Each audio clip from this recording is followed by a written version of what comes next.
بسم اللہ الرحمن الرحیم۔ نبی گرامی صلی اللہ تعالیٰ علیہ وسلم نے ارشاد فرمایا کہ روزے دار کے منہ کی بدبو اللہ تعالیٰ کو عنبر سے بھی زیادہ پسند ہے۔ جس وقت انسان بھوکا ہوتا ہے، اس کے پیٹ میں کچھ بھی نہیں ہوتا، اس کا معدہ خالی ہوتا ہے، تو اس کا معدہ بدبو چھوڑتا ہے، اس کے منہ سے بدبو آتی ہے۔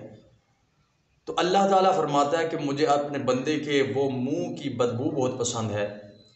حالانکہ انسان اس بو سے کراہت محسوس کرتا ہے، اس کو ناپسند کرتا ہے، لیکن اللہ رب العزت جو 70 ماؤں سے بھی زیادہ پیار کرتا ہے، وہ اپنے بندے کے منہ کی بدبو کو پسند کرتا ہے۔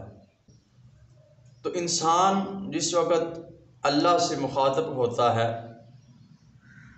تو اس کا مزہ، اس کا لطف تو بالا ہوتا ہے۔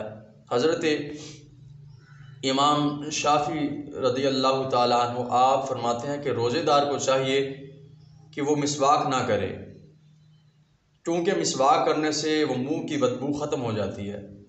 لیکن امام اعظم ابو حنیفہ رحمۃ اللہ تعالیٰ علیہ ورضی اللہ تعالیٰ عنہ آپ فرماتے ہیں کہ روزے دار کو چاہیے کہ وہ مسواک کیا کرے۔ اس کی وجہ کیا ہے؟ آپ فرماتے ہیں، آپ محبت کی انتہا تک پہنچ گئے۔ آپ فرماتے ہیں کہ جس رب کو اپنے بندے کے منہ کی بدبو پسند ہے، مشک اور عنبر سے زیادہ پسند ہے، تو اس رب کو اپنے بندے کے منہ کی خوشبو کتنی پسند ہوگی۔ تو روزے دار کو چاہیے کہ وہ مسواک بھی کیا کرے، تاکہ اللہ رب العزت تک اس کے منہ کی بدبو کی بجائے اس کے منہ کی خوشبو پہنچے۔